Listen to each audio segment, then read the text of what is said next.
in the corner. The Bears, the Cubs. How come they never said the Cubs? It was just the Bears. I don't know. That's an interesting question. Hey, and Nico's in New York, which is kind of cool. You a Giants fan?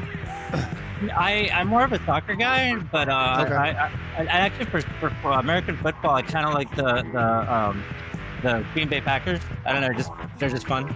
Oh, now we're at odds, Nico. I don't. That's it for us. We're wrapping up. It's been a great show, ladies and gentlemen. Thanks for joining. So Guinness Book of World Records, quickest show ever for the Chris and Mike Show. A little healthy competition never hurt anybody. Yeah, he's a Giants fan, so Okay. what do you I got? don't hate any team at all. I don't either. All right, good. Yeah, welcome to the show, boys and girls. This is Chris. He's Mike. A portion of the show is being brought to you by Riverside FM, the one and only choice for podcast platforms. Remember, we're streaming live right now on Twitch, YouTube, and chrisandmikeshow.com. So if you go to any of those, you can actually catch us here live with Neko Ferro, an actor from New York who came to us via Beverly Brock, the Brock Talent Agency. Is that what it's called? The Brock Agency Incorporated. Agency. She like Damn she it. Damn it. Sorry, Beverly. My bad. I had to make sure that I put it right on the actual podcast, so I committed it to memory. Yeah. Thank you, Beverly, and thank you for coming, Beverly, Nico. Welcome. Beverly rocks. So Thanks for having me. we're taking a 30 floor elevator ride, Nico. Who are you? Why are you here? And what are you all about, man? Well, I am Neko Ferro. I'm an actor. Been living in New York for about 8 years now. Beverly is my agent. That's what you had her recently. So she submits me for TV, film, that sort of thing. And that's all I'm about. It's pretty much all I do is acting, whether training, submitting, auditioning. It's cool. It's an obsession. So I'm all about acting, but also you can see behind me, like, action figures and stuff. So I got, nerdy things, video games, that kind of stuff. Yeah. Nothing wrong with that. Nothing wrong with that at all. How old were you when you got into it, Neko? Well, gosh, people have asked me that before, and it's like, like, how did you know you wanted to do it and things like that. I mean, Sure. When I was 4 years old, I wasn't watching Star Wars and what's it called, Labyrinth and Dark Crystal, stuff like that. I was watching the making of Star Wars Labyrinth and Dark Crystal. Like, I was obsessed. I found like a VHS tape of George Lucas making Star Wars and the puppets and behind the scenes. Same with the puppets of Dark Crystal. And I just would not stop watching it to the point my parents got worried about me. So they're like, did you watch something else? I'm like, no, but I just love seeing. It wasn't just the acting; it's just the magic of it. Right. Like all these people, like a band. Like some people, it's not just the people playing the instruments; it's setting up the lighting and transporting everything and handling ticket sales. So I started there, but didn't really start training seriously until my 20s. So it was just like a thing that was kind of burning, and then just kind of popped around there. And how old are you now, to put it in perspective? Oh no, this is an actor thing. We're not supposed to say our age. Like, really? Yeah, you're supposed to say your age range as long as you can get away with it. Eventually, once you get famous enough, you can kind of it's hard to escape it. And even there's many actors who people suspect lied about their birth date, But I play age range like 30 to 40 is about the range I'm playing at right now. Okay. So I'll leave it at that. And I'm sure with enough time to work. Okay. So looking at Mike and I, what age range would I play? Oh gosh. See, there's a different, but Hollywood sees certain ages and certain, like when they say, like, for example, 40, they imagine like white hair and things like that. But in real life, 40, it's not like that. So I would say, Chris, I'm not as good like an agent, but I would say like early 40s range, because Hollywood wouldn't see you if you try to play 50s. And I have the ability to wear wigs too, Yeah, that's right. The wig will make you look different ages. Absolutely. Yeah. So, and with him. Yeah, and Mike could play a little younger. You look younger. I would say like you. That's my good side. Yeah. I would say same as me, like probably like 30s to early 40s. But I don't know. I'm not a casting director. I'm only slightly younger than him, and we can talk about our age because we're musicians. We're both in our 50s. Yep. Oh, that's good. So there you go. So you look younger than you are. I'm actually 56. And you know what? Now that Chris did that experiment, that totally puts your why you don't want to say your age into perspective, right? Yeah. Because Chris could still play an early 40s actor, Yep. and he's almost 15 years older than that, and I could play the same as you, and I'm closer to him than I am to you, probably. Yeah, that's a trip. Yeah, so like you kind of realize your age range once you like start getting auditions that come in that say age range, X, et cetera, et cetera. Oh, and you're like, okay. It's hard to figure it out on your own until the casting directors start bringing you stuff. Okay. And but yeah, I started with background work, which is like a path many people start on. They Beverly talked about that. Yep. Yeah, it's really fun. Like if you're not like super interested into acting, anyone who's listening out there, but is just kind of curious, like a tourist, background work is so much fun. You're going to be right next to the big stars, big celebrities, big directors. You get to be a small part of a major movie. And if you're lucky, you'll be singing. Most of the time you're a blurry guy in the background. But if you're lucky, you get what they called featured, where they can recognize your face and like, hey, that's Chris, you know. Like That's you're cool. walking through an office or something, and you can clearly see that you're walking through the office, that kind of scene. Yeah, I was lucky. I had, you can see me in Veep season 1. I think it's episode 4 as a featured background. You know, where I'm interacting. I got put in front of the camera, and I was so excited about that when I got that. And in that was a great Netflix, show. The what's it called? Oh, why am I spacing? Kevin Spacey. Okay, yeah. Why am I spacing on that one? Well, its last name is Spacey. House of Cards. Thank you, House of Cards. Cards. I was living in Maryland at the time, and they filmed there in a giant soundstage, just absolutely enormous to replicate the White House and everything. And, cool. Yeah, and I got a scene with Kevin Spacey, like kind of before like all the things happened on that show. So yeah, but it was awesome. Like, that show was still outstanding. So, I had a lot of fun. So how was it working with Kevin? You know, it's kind of funny. Everyone tried to make him laugh, like he's very serious on set, and you know, Robin Wright, everybody on set was just kind of like just trying to goof with him, and he just wouldn't break. You know, not like in a grumpy way, just kind of like He was in character. Yeah, Sure. Yeah, he was, and that this was before I took a lot of intensive acting training, so I didn't like. Now I get it. Back then I was okay, you know, exactly what you were saying. Yeah. But I don't do background anymore. There's a point where you kind of like, as you get into the big leagues, that you kind of it might hurt you.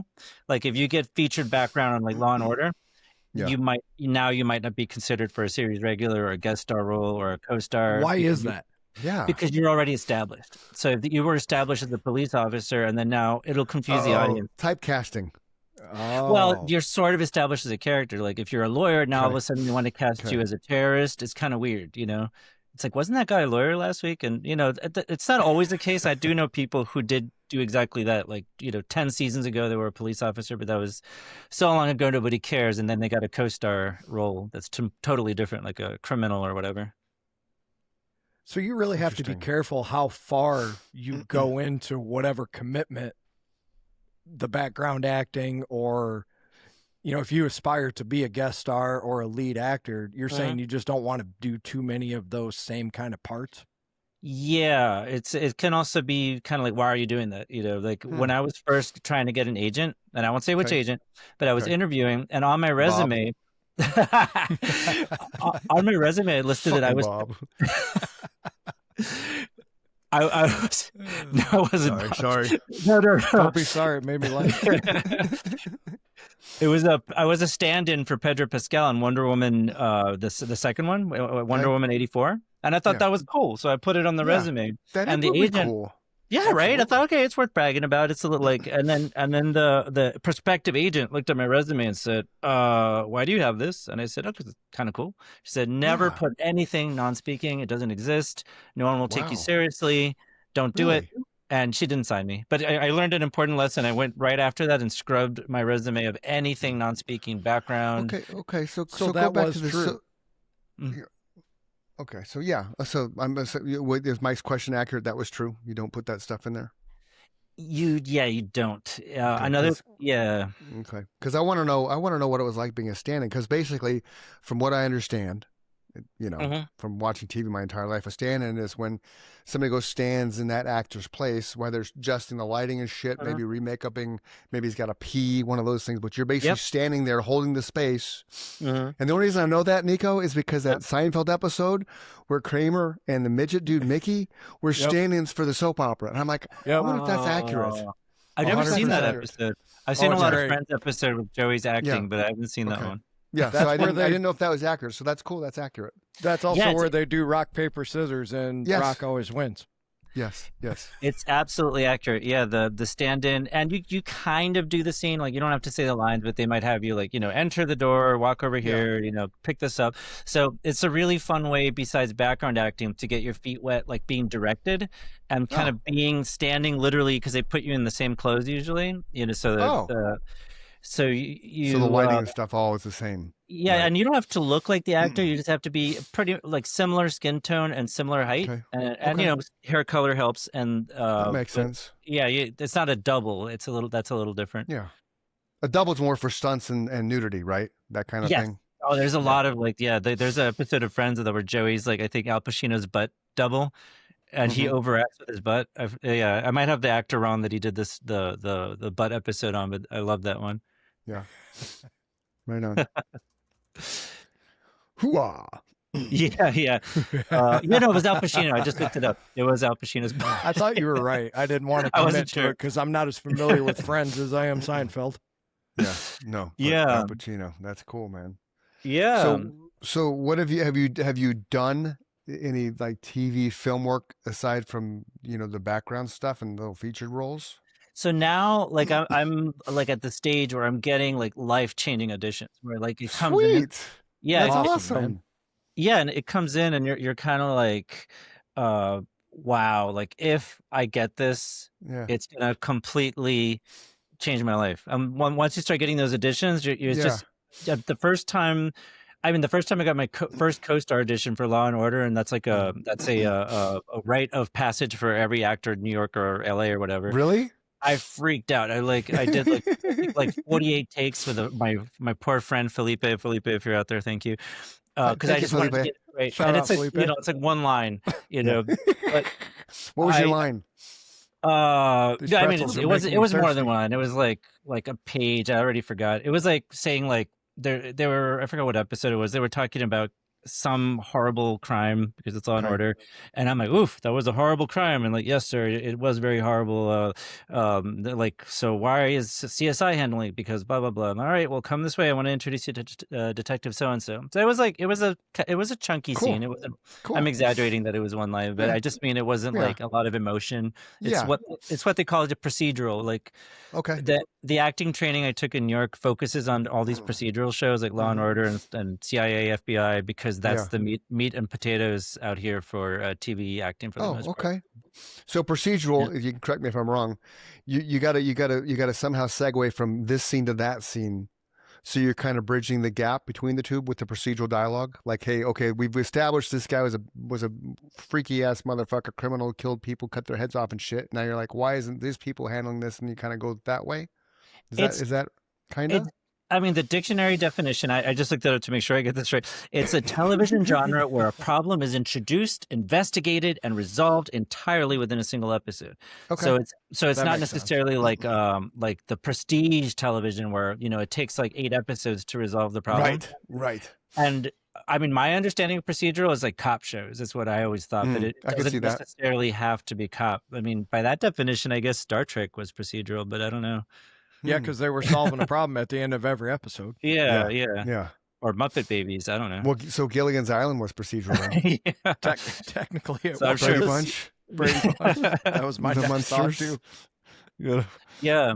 So like I'm at the point where I'm getting all these auditions, and I'm like, I get so close, and I'm like, not the best thing that I've done that I can kind of plug while I'm on your show is Jesus Land. It's a feature film. It's not out yet, but the trailer's out on YouTube and anywhere you can search it. That one with Juliette Lewis from Natural Born Killers. Yep. Ella Anderson. Movie. Yeah, she's such a great actress and so kind. And Ella Anderson, who just was with Hugh Jackman in Song Sung Blues. Okay. She was named Variety Magazine's like top 10 actors to watch, I think, in 2025. She's like up and coming, like really, really talented actress if you haven't seen her work. She blew it out of the water in Song Sung Blues. Is Jesus Land one word or 2? I should know that. I'm pretty sure it's 2 words, but let me check. I have my trusty computer in front of me. I wouldn't know. I do too. I was gonna say it's 2 words. I found it. Is it 2 words? Yeah. So it's found based on a book, a true story by the author Julia Shears, and it's just about her time it's set in the 80s, and it was she had very strict upbringing, and they sent her away to like a camp in I forgot what island. It was like Dominican Republic, I think, and to no, thank you. There's a trailer. Yeah, there's her. Yeah, she's great. I'm not in the trailer, but I'm in the movie. Enter after crossing into adulthood. 2 more Oh, come on. Who produced this? years till we're 18. We'll make it there. Look how God If this is a working big the lives of budget the Shears movie, family. they'll pull They us off adopted YouTube, 2 dude. black boys, and Okay. how blessed those boys are. I'll just I'll cut it. Is this an independent film? Yeah, it's defined as independent, as in. See, Are this they is going another to one. be? Are they going to be upset if we play this trailer? I don't want to No, get your no, episode it's on pulled. YouTube. I It's public. turned the volume off, dude. I turned the volume off. Oh no, I want to ask him. I'm just asking him if we can play it so that people I got can you. hear it, because I got nobody you, I can got you. hear it that's listening. Okay. I just don't want to get his episode pulled. No, it's no, it's They mess They're- up their they're lives super- with sex, drugs, alcohol. Hey! That's it, young lady. At Escuela Caribe, we specialize in character training. And with our excellent Christian staff and the help of our good Lord, This looks we really can good. turn your kid around. Are you ready to begin your incredible journey? What is this? That already gives me chills. Thou Yeah, shalt that's beat like him that's not a good day. With the rod No. Versus bad news. and deliver his soul from hell. Stay away from him. Yeah, stay away from him. Oh, what Oh. the blankety blank blank? Trust no one. Yeah. This is a true story You too. love him a little bit, Yeah. of course. Wow. I want to see this. Whoever resists Yeah. the authorities resists who God has appointed. I should have worn my Jim Jones shirt, Mike. If God is in control, Yes, you should. why does he allow so many bad things to happen? See, I love that. If God's in control, why does he allow bad things to happen? Yes. That's That is like always the your main question. right. In hell forever. Jesus land. Man, that looks really good. It does. See it. No one will believe you. Never get in the van, man. Never get in the van. Okay. Yeah. Sage Stay advice. out of the van, man. Sage advice, especially with no Hey, stop. windows. So what's your role in that? Who do you play in that? I play welding teacher. So I'm a teacher in this film is roughly divided into 2 segments. It's like the first half is kind of before she gets sent away, and Okay. second half is when she gets sent away. So I'm in the first half where I'm a teacher in the United States in the 1980s. So yeah, that's my first like major film role, even though major as Congratulations, in man. it's as a thank Absolutely. you. I like it's small. It's It what doesn't they matter. call. You're still living the dream, man. Yeah, you gotta get there somehow. And I was it's a like movie tearing I up on clearly set. want to watch, Nico. So Yeah. kudos. Yeah. You know, it's not like you played a trailer that I'm like, nobody's gonna want to watch that. That was Right. captivating, right? Yeah. I Really was good. grabbed. Really good music. Our cinematographer, Valentina, I might get pronounced her last name wrong. Sorry, Valentina Caniglia. Sorry, Valentina. Beautiful cinematography. Beautiful name, Valentina. Yeah. Agreed. I remember when I first booked this, I looked up the cinematographer and then I looked up her reel, and I was like, oh, I'm going to look good because, we're actors, we're being, we want to see how we're going to be lit and everything. And Yeah, absolutely. yeah, she made everybody look really good, and the costumes were amazing. They made me I usually play kind of like bad guys, like villains, or kind of Right on. unstable. But for this one, they cleaned me up. I look like a Boy Scout, just ridiculously just harmless and adorable. So it was kind of fun to not play a serial killer or whatever that I normally tend to I do. would love to play bad guys, man. That's what I would do. You would be good at it too. I would love to play bad guys, man. That's all I would ever want to do. Bad guy. It is really fun. I found You got a Valentina. good stern look. Thank you, Mike. That's what Beverly said. Here's Valentina's cinematography. Oh, you found her real? I Yeah. did. Yeah, you see, she has like these like neon colors that kind of Mhm. like it's kind of a Blade Runner thing, like that beautiful red behind. And gorgeous work. Yeah, I was just gonna say I don't know what that style is, but It's cool. I like that style a lot. I see it a lot more, probably in the last 10 or 15 years than ever. But I really like whatever that's called. It looks good. Yeah, I'm not super educated, but the more you're on sets, the more you learn about everything else, and like I the can see that. cinematographer, and then the gaffer who does the lights, and then the cinematographer really has a lot of responsibility along with the director to kind of define a look and feel, and like a lot of famous directors like Spielberg often work with the same cinematographer, like so it gives it a consistent look. So yeah, that's I'm a huge fan of cinematography, and like I told you earlier, like every aspect of movie making, in addition to the acting, is just amazing to me. It's like I liken it to pirates or something. Like they're on a pirate ship, they don't sleep. Those guys are insane. Like your call time could be like 5 a.m. and they've already been on set, like hours before that, and then they stay hours after you go home. They're the first to get there and the last to leave. The crew. Does the bulk of what you do is act? Do you write? Do you write screenplays? Do you have any interest? No, just none of that. Okay. No, You're just a thespian. You're acting. When I read a really good script, even if I ever had an inkling to write, and I see how good the writing is, like, oof, never mind. Okay, never mind. My bad. I'm sorry. Yeah, the writing is so good. And I remember when, I won't say what set I was on, but I was doing background on one set. And I showed up. It was one of those 5 a.m. call times, and I was supposed to show up to wardrobe to get my wardrobe. So the sun hasn't risen yet. Trailer door opens, and out comes the costume designer. Says, "Oh, welcome!" And she reeked of vodka, and I was like, "Nice." At 5 a.m. I was like, I remember thinking, this is what I want to do. I just love that everyone is kind of eccentric and kind of crazy, and they're just mad artists. And that's what I always liked about the music business, Neko. Yeah. And so with that said, I liked his question about writing. It sounds like you were more fascinated with on the movie side and TV, the same thing I was in music. I wanted to learn studio, how that worked. It sounds very similar in that everything has to look the same. In music, everything has to sound the same. And there's people that make that happen, right? And nobody ever sees the behind the scenes people.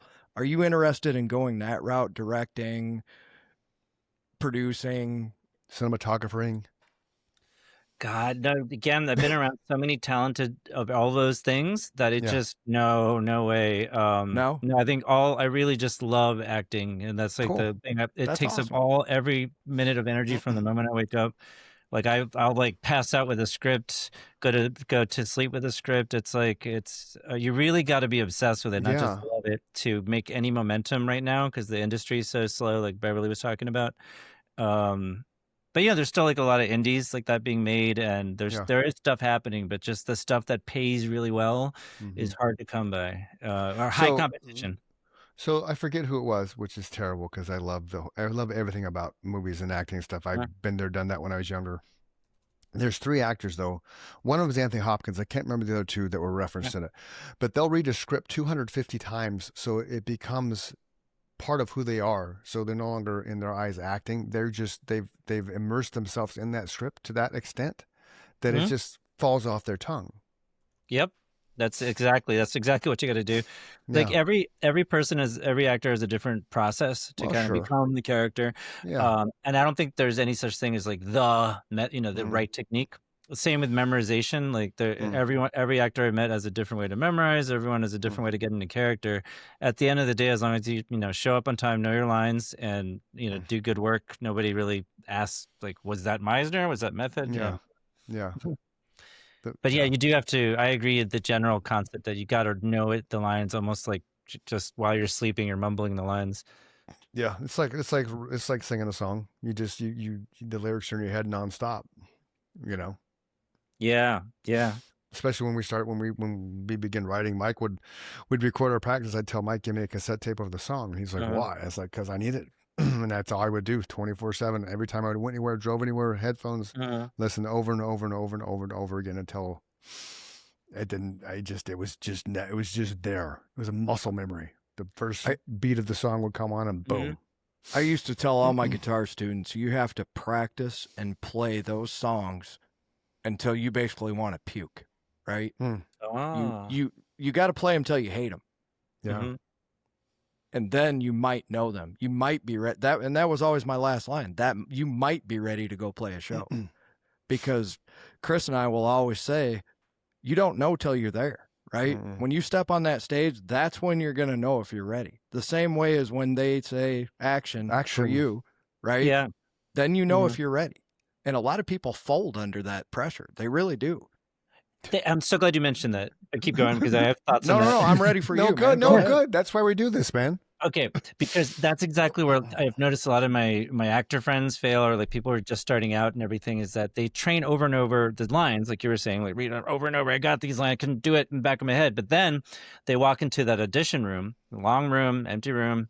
And there's a bunch of people in the hallway, and there's a table at the end of that large empty room. 3 people looking kind of bored, or cameras there. You just like the sounds of your footsteps walking up, and all right, whenever you're ready. And it's like the people crack under that pressure because they didn't train their mind. They trained only the lines, what they in their head, they made an image of what the scene would be like. And then you show up, they crack under the pressure of all of that. So that's when all of a sudden they blank on lines, their delivery's poor, their voice cracks, the paper's shaking while they're holding it. And you got to train your mind in addition to the acting. Absolutely. That's a great description too. I've seen 100 musicians do the same thing. They get up there, and I know they're great musicians, and for whatever reason, when the audience is there, they can't. You said it best. They can't put their mind in that place, right? People used to ask me what I was thinking about when I was playing. Nothing. Because if you let thoughts enter your mind, it's a train wreck automatically. He was really worried about what the hell I was doing and where I was going and why I was heading towards light rafters and what was I going to do. There was some concern for his safety at times. Wait, why is he going that way? Don't stand there while they blow things up. So athletes are the same thing, right? Like Messi, if you follow soccer, like when it really mattered for him, when Argentina was really in the line, is when he would start to crack a little bit, and like you could kind of see him playing out as well. Because it was just same when the Brazil just cracked under Germany. It was like 7 goals, and Brazil is normally a great team. It's just the pressure of everything just made them buckle collectively. So and then you have guys like Michael Jordan who wanted that moment, right? Yep. Right.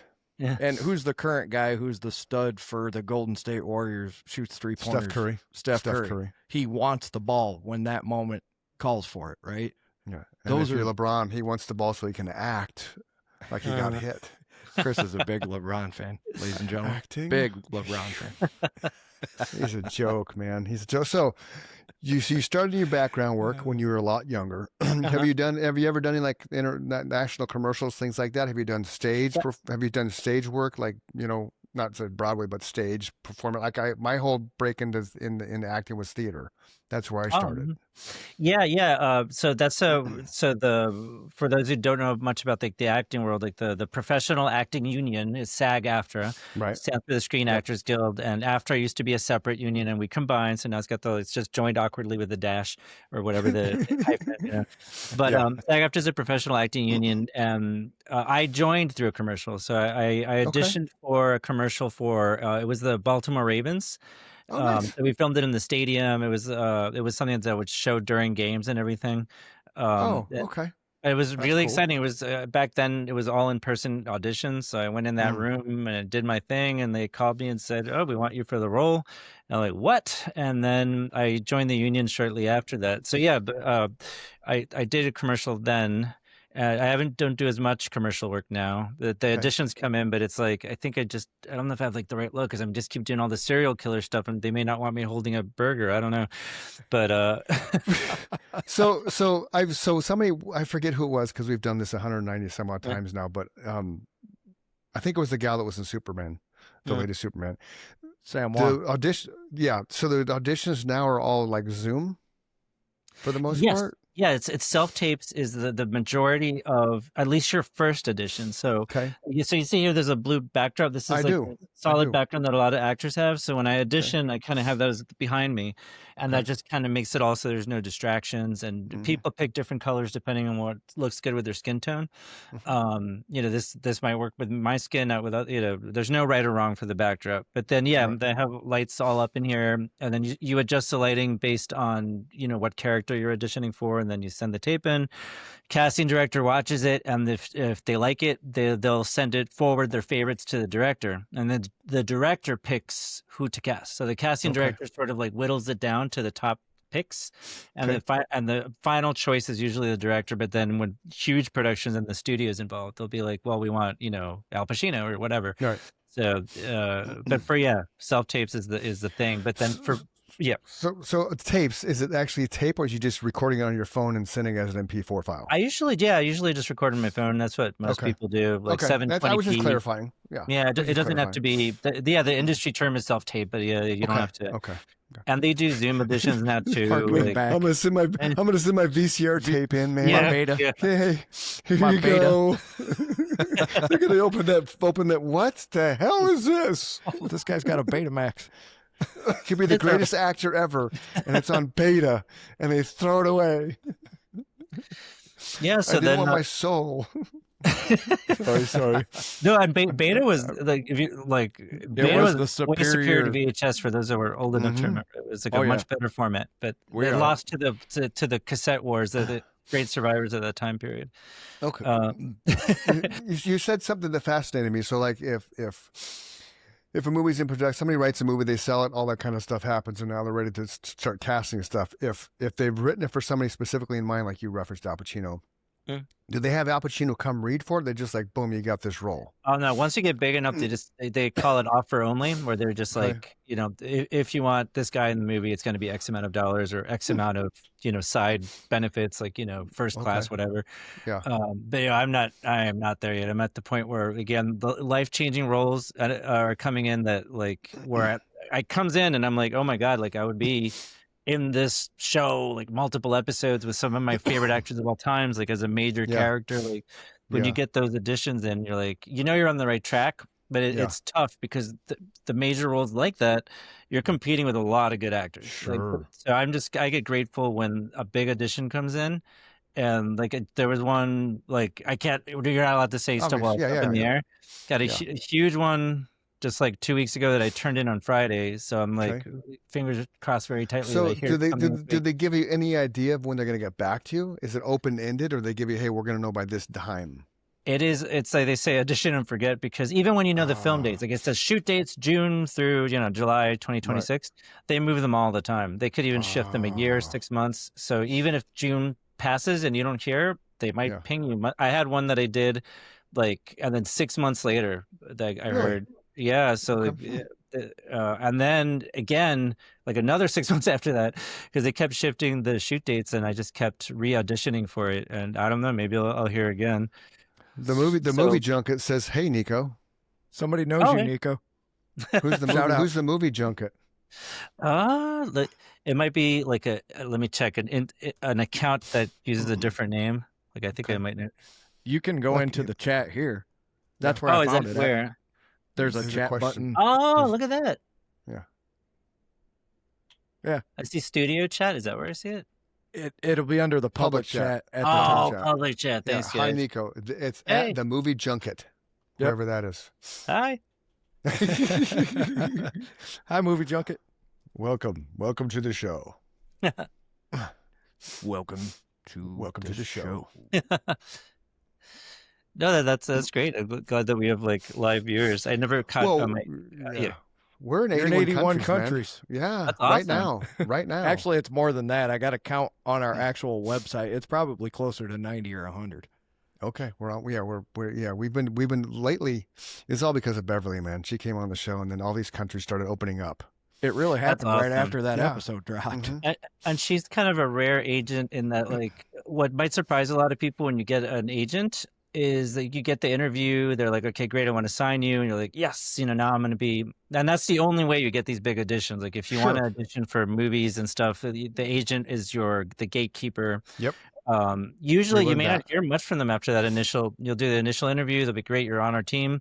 And it's like not a ghosting per se, but they just have hundreds of other clients and they're really busy. But no, Beverly's great because she'll always she's always available. She's really hands-on with you.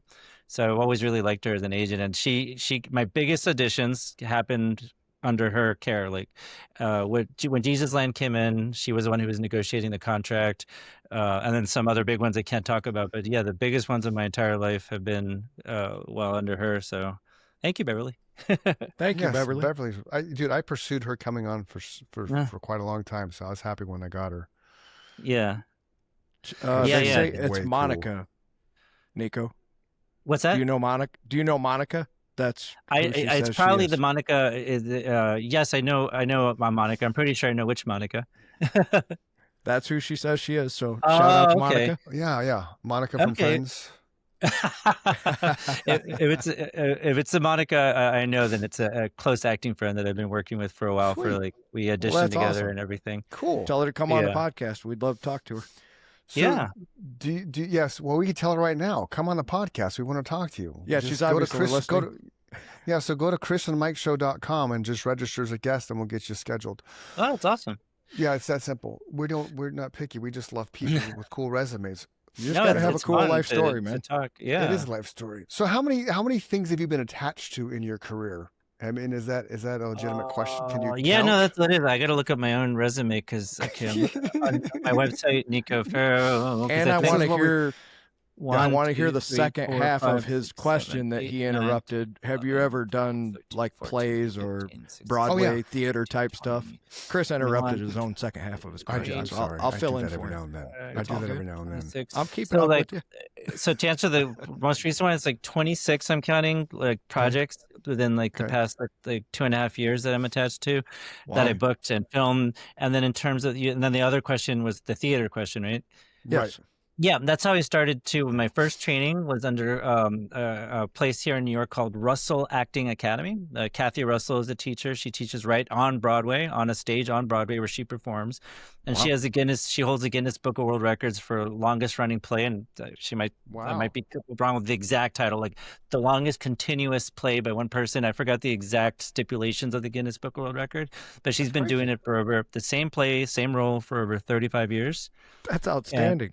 She's a great teacher. Yeah, so I learned first there, and then I switched to TV and film acting because it's a slightly different style, because you have to worry about the framing and close-ups and the microphone and all that, and even the combat is different. Like stage combat versus on-camera combat is different. And then I did what I think the off Broadway, there's like a definition, like off, depending on how many seats it has. Let me see. Okay. Off Broadway. Let me see. It was like 100 seats, so that would mean that it's fewer than 100. So yes, I think it's off Broadway was technically what I did.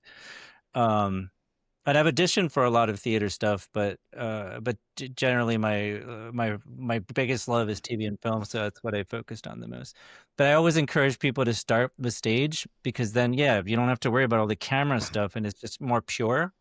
Right. And it doesn't have to be Shakespeare. It can be. There's a lot of like contemporary plays that you don't have to sing or dance. It's not like Shrek the musical. That's really well written. So I always say just start out, try stage acting. Okay, so I have a TV question about the actual production. When you're there, this thought came to me when you said microphones. How much of that, when you're shooting the scene, is actually recorded right then and there, audio-wise, and how much is overdubbed later? Oh, gosh. The sound as a whole, I don't know as much about, so I'm probably going to butcher some of the terms, but there's like the lab From what mic. you've experienced.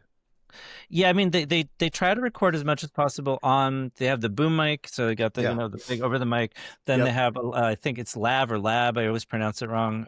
This is short for something. I should know this, but they tape it to your chest. And I don't. That sounds familiar though. Yeah, let me see. While we're talking, if I can see, it's short for something. So lavalier. Okay, no wonder I didn't remember that. So it'll go. It always falls off me because I sweat a lot when the lights are on. So they always have to reattach it. And then if you have chest hair, and when you take it off at the end of the night, it hurts. So yeah, they record between that sound and the boom mic. They do audio mixing later. And if something went wrong, then you have to do ADR, additional dialogue recording, where you go into a sound stage and the worst nightmare is you got to match your own lips, which sucks because your original performance is always the best. So you got to match your acting and try to get the lips to sync. Ideally, your ADR is during someone else's close-up. So every now and then, there was a car sound, or they want to change dialogue, which happened to me recently, because there was a line where I said, those guys are about to, and they needed me to change it to that guy because they decided to, when they put the camera over there, they kind of changed it so there's only one guy sitting there instead of two. So I had to do ADR for that, but that was easy. But yes, the answer is just about everything they want to record on set as much as possible. Even for those that aren't familiar with acting, the room tone. So you do a scene in a room like this, and then they say, okay, we're getting room tone, and they hold the microphone for like a full minute, and nobody breathes, nobody moves, just because even quiet has a sound. So that way, yeah. So they have to do that all the time. So sound is a big deal. That's why I asked, because that was my forte. I should have remembered that microphone, but I used to use a pink noise generator, which is probably what they're using.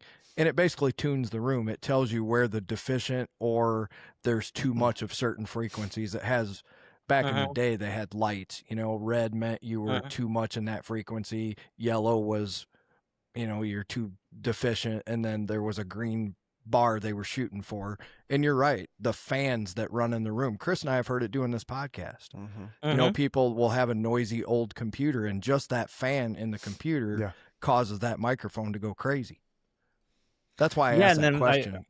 Then sound is like, that's part of your on-camera acting training, is you're not supposed to step on someone else's line in case they need to edit. So if Chris has a line, I got to wait for him to finish his line before I interrupt. Otherwise, it can screw up the sound editing later on.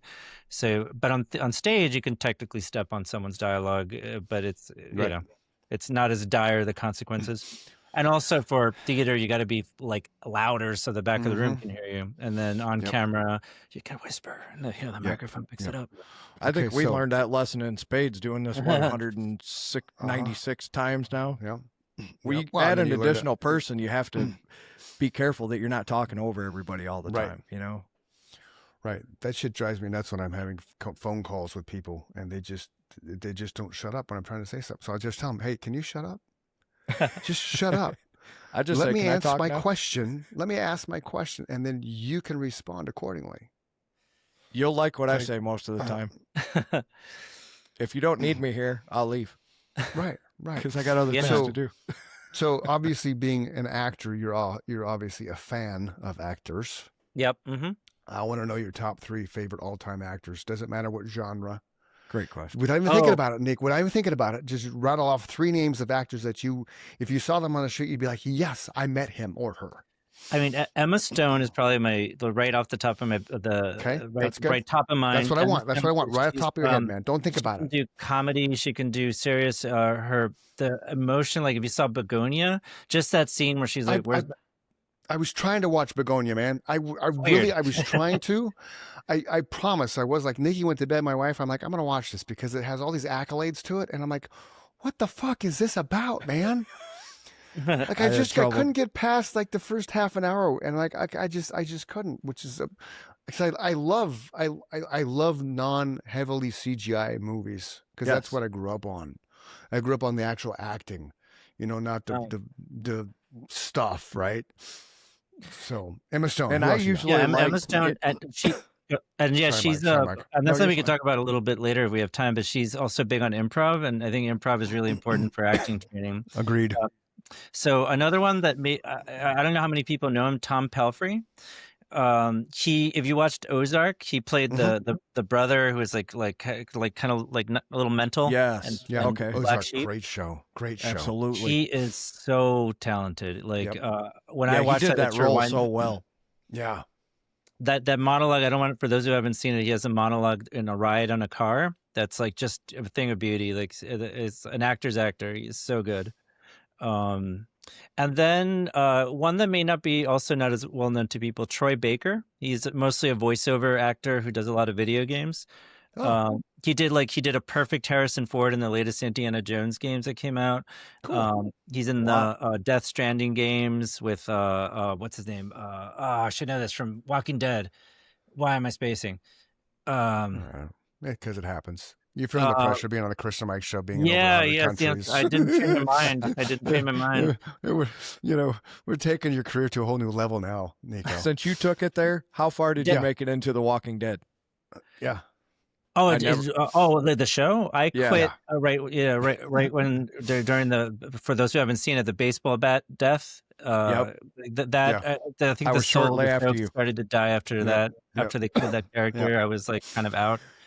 I'm gonna start asking everybody that is into movies or acting when they quit watching The Walking Dead, because I don't think anybody ever made it to the end. Yeah. Oh, I mean, it was Norman Reedus. That's who. So Norman Reedus was in the video game opposite. Opposite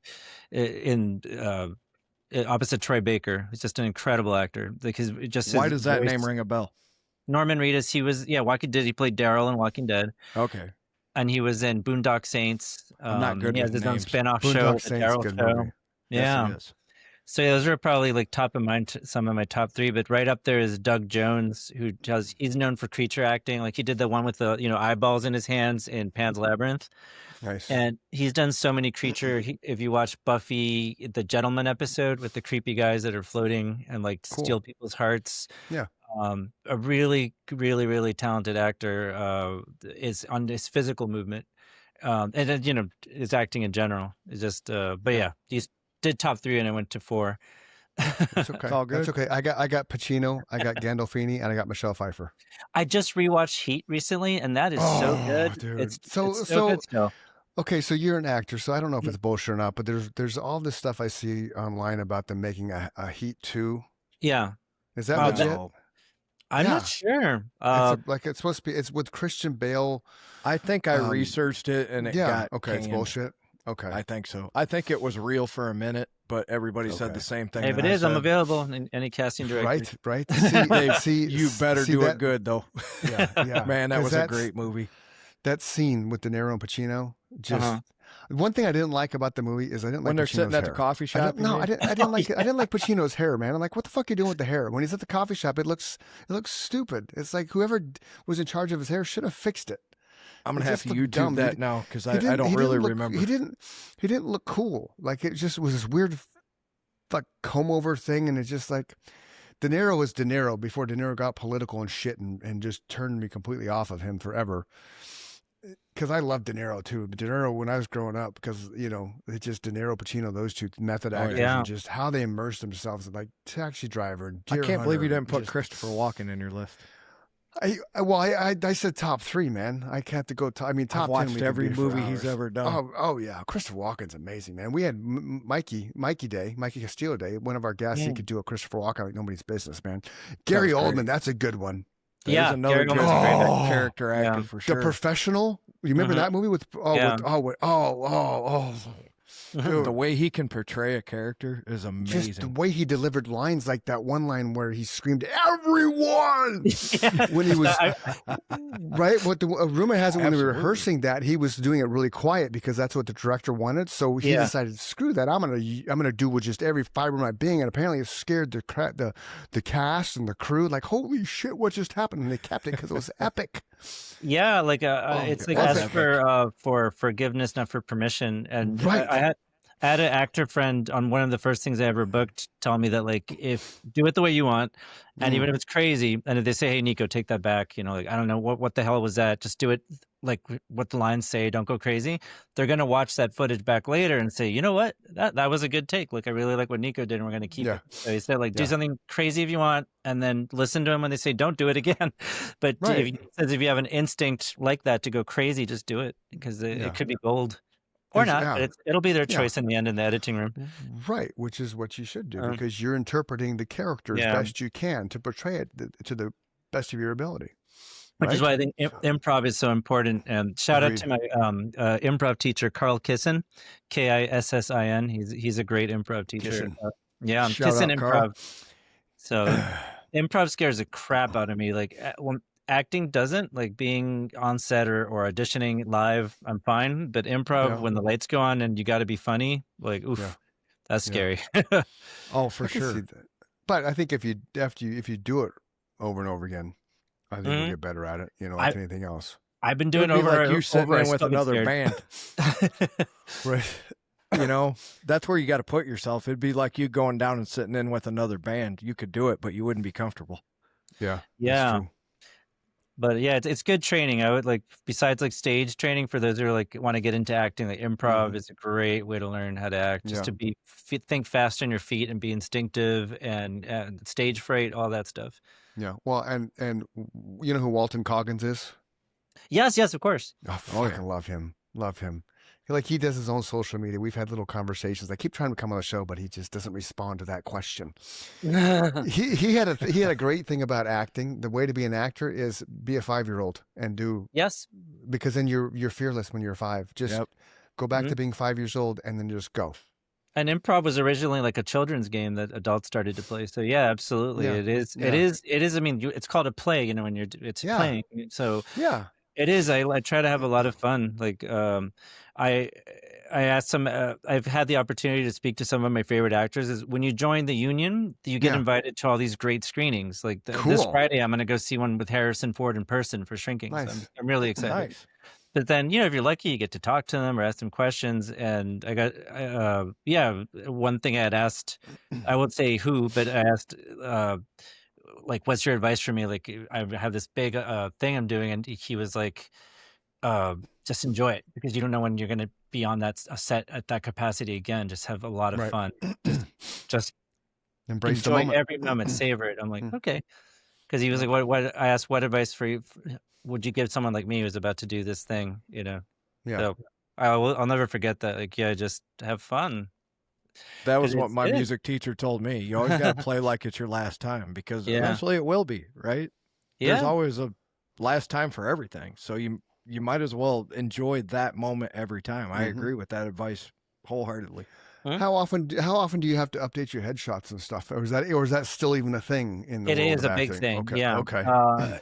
Generally, people stay every 2 years. Is a good rule of thumb. And then you can, I have like one like dark brooding one that and you want it to fit what you're getting auditions for. So like I get a lot of like villain or unstable characters. So they're not all villains, but they're like a little screw looses. Wacky. Yeah, a little wacky, eccentric, intellectual, mad scientist, that kind of character. I could see that. Now that you say that, I could see you as an intellectual. Every time he says scientist. that, I've seen it every time. Right. So so I have a headshot that kind of fits that, and then there's also like more like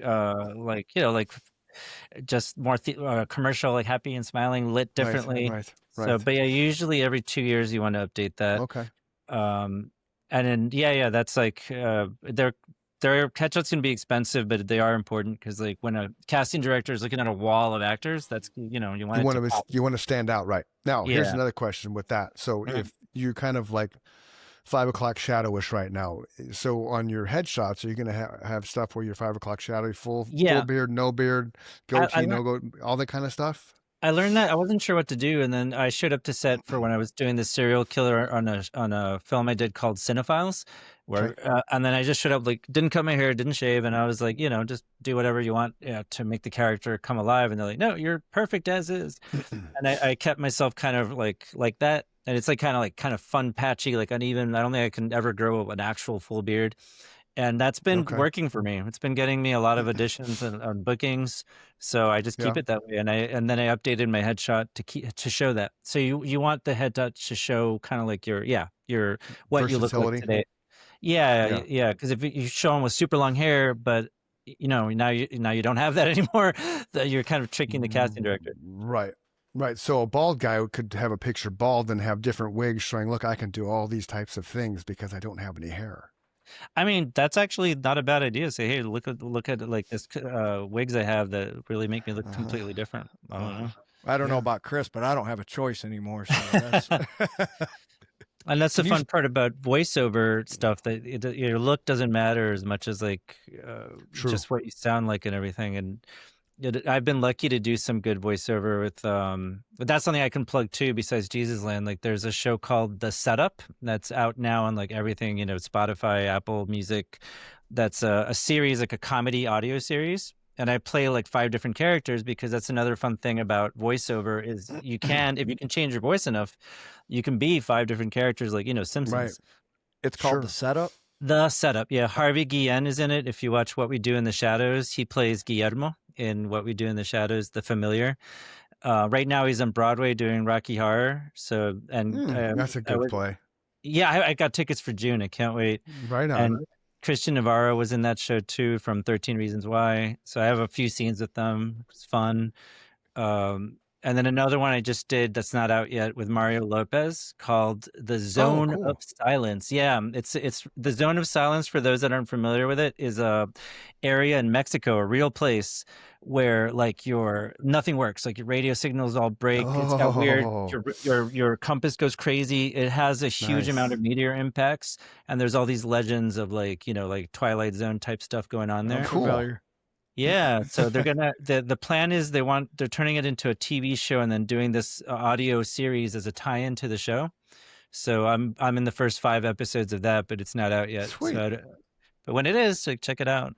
Yeah, Mario was when awesome that to work drops. with. I'll listen to it. I got the other one in my Spotify. Yeah, the setup. You might have a hard time recognizing me. I hope if I did my job, you won't recognize my voice. So I do like German accent. I do like speak German. There was like all this crazy change my voice as much. Now I'm going to listen for that. You know that. I'll be like, there's Neko. Because when the audition came in, it says must be able to do Swedish, German accent, and Brooklyn accent. I was like, I don't know. I'll try. Give me a German accent. Yeah. What's that? Yeah, go ahead. Give me a German accent. Oh gosh, I had to, because you have to kind of work into it. I don't know if I can do it cold. I'll try. Oh, das ist gut Bier. Das ist ein good, man. There's no funny stories in German. We just talk very serious. I don't know. I can't. That's good. That was good, man. Because when you do an accent, I have to like work really hard to get into it, and then it's hard to do it cold. But I got the part, so like I was happy. And then Brooklyn, they never want a real accent. They want like like an exaggerated. They all think we talk out here, but we don't talk like that. We don't really talk like that. We don't walk in here. It's just like a stereotype. Yeah. But they like stereotypes when you do accents. I'm sure. Mm-hmm. So that was fun. I want to hopefully get into more voiceover because like that's a hard industry to break into. So just getting those two and video games would be great because Rockstar is based right here in New York for like Grand Theft Auto. Yeah, I think so. They're very strict in NDA. Like if you get an audition, you can't like say anything. I've heard stories where they'll blacklist you if you even hint at stuff. So like I think I might know a friend who might have gotten something, but they're not allowed to talk about it. So when the game comes out, I really hope they're in it because that would be wild. That's awesome. Yeah. Now, does the voiceover work? Is that just in addition to, or does that pay better because of streaming, or why do you want to go in that direction? You enjoy it more? Or? I love it. Yeah, because I love acting, so it doesn't have to be on camera. So like, and then audio is the theater of the mind. It's pure imagination. Like it's not a costume, it's not a set. You just kind of close your eyes, and it's like just like the purest of pretending. And there's so many tricks and illusions you can do with your voice that are like that's where this kind of crosses into singing. And I was looking at death metal singing techniques so I could learn how to scream without breaking my vocal cords. Because if you do a scene, they call it vocal fry. Vocal fry. Yeah. I was Yeah, that's it was how I sang in the song. That's vocal fry. It's vocal frying, but in key. And you don't really fry your voice. You know how to use it because it's a muscle. Yeah, it sounds terrible, but it's actually the right way to do it. You're banging your vocal cords together. What you're doing. Yeah. So it's the whole thing is a lot of fun. And like anyone's listening who's thinking about getting into acting, I hear this all the time. Am I too old? Like I'm 20. Am I too old? I'm 40. Am I too old? No, you're never too old. And you can learn really fast. Like you can, if you take good classes in like even 6 months, you can start auditioning for big stuff if you kind of have a knack for it. Yeah. But you're never too old. Some people think like, and the older you get, the better you are at it because you have more life experience to draw on. Right. So I get very impressed when I see young actors who are good because they have very little life experience, but they bring in this pathos and despair that it really is like, wow. Yeah. Well, somebody took their iPhone away when they were 12. And that just was monumentally devastating for 6 months. There's my wife showed me this thing the day. This kid threw his mother's cat on the ground. Right? Oh. Like she body slammed the cat. Oh, I saw this on Reddit. So the mom made the kid slam his PS5 on the ground over and over and over and over again until it was completely destroyed. I gotta look this up. He was crying. She's like, "Do that shit again." Do that shit again. Just nonstop, dude. Nonstop. Oh, no. But rightfully so. Yep. He body slammed her cat. Now, I'm not a cat fan, but I would never body slam a cat. No. Yeah. You know, We don't and wish that them was- harm. No, just stay out of my yard, man. Oh my gosh, I couldn't bear I saw the clip on Reddit and I couldn't bear to watch it. I just don't want to see like anybody, the kid suffers. I kind of scrolled past it and I'm like, oh, that poor kid. And I don't. But he We did it. can't It was have a him punishment. growing up Think- to be a serial killer Right. because he started being Right. violent to animals. And I just the think- punishment and the punishment fit the crime. Like, Agreed. okay, this is something the Yeah. mother loved. This is something the son loved. She wasn't Yeah. body slamming him, right? Yep. Yeah. He was having him body slam something he loved. She knew Yeah. how much that was going to hurt his heart, just like Oh, he hurt yeah. her heart. Absolutely. Uh-huh. I think that was a good. I'm with you too, Nico. I have a bleeding heart sometimes, but I also have the tough love where I don't want that kid to grow up to be a serial killer. You know, Mhm. so I appreciate that discipline. My mom Yeah. would have done the same thing. Trust me. Even though we love, I mean, we don't love serial killers, but we are fascinated by, Fascinated by. Yeah. fascinated by. It's I have a unfortunate T-shirt. they're out I there. have a T-shirt, Nico, that has. You know who Jim Jones is? Yeah, of course. Yeah. the Okay. Kool-Aid, It says yeah. it says drink up. Oh gosh. Nobody. We also the have first- a gallows humor. Right, the first day I wore that, I wore it to work out. Nobody understood. Nobody. What's your shirt mean? They're all too young. Really? No, they're not. Some of them No? are. Yeah. But They just didn't know. they just didn't understand. Well, they would be Drink the up. ones drinking the Kool-Aid. then. And part of it was its Orange Theory. So that's the Kool-Aid at Orange Theory. So I think some of them were kind of thinking I was making fun and poking fun of the Orange Theory cult. I don't know. Whatever. What are you gonna do? You gotta Anything be else a you wanna- deeper thinker. I know. Anything else you want to share with us, Nico, before we wrap things up? I think I did. I plugged Jesus Land, the setup, Zone of Silence, and Jesus Land. We don't have a release date yet. This should be 2026. Zone of Silence, no release date yet, but you can Let go us and know. listen to the setup. Watch the trailer for Jesus Land. I gave a shout out to my improv teacher Carl Kissen, to Beverly Brock of the Brock Agency, and one of Beverly. my Hi, and Beverly. Hi, Monica. Kathy Felipe. Russell, my stage acting teacher, and then Anthony Yep. Robert Grasso. He's a really good acting teacher here in New York for camera and film. I recommend. Hi, Anthony. And yeah, Shout out, so Anthony. ARG. I think that's like the major things I wanted to like plug and thank all these acting teachers. Is that Right on. you need good acting teachers to get good at Cool. acting for sure. Cool. Absolutely. Do you have your Oscar speech ready, available, just in case? Oh Start my gosh! by thanking the Chris and Mike show, of course. Yeah. Yeah, wanna I thank will, Chris and like- Mike. They got me the publicity I needed to like get noticed for this for Heat 2. So then I'll definitely Right, thank you guys. I know what right. Academy We Award love for it. that. Yes, please. And if you get cast in Heat 2, you get to invite us to like I want to go there and watch quietly in the Mhm. background. We're there. Yeah. You could put some blood pellets on me. I'll just be a dead guy and just be in the moment. I would enjoy that. When your stuff comes out, when you have release dates, if you want to, by all means, reach out, come back on the show. We can talk about it, or after Yeah, it releases, we can talk absolutely. about it.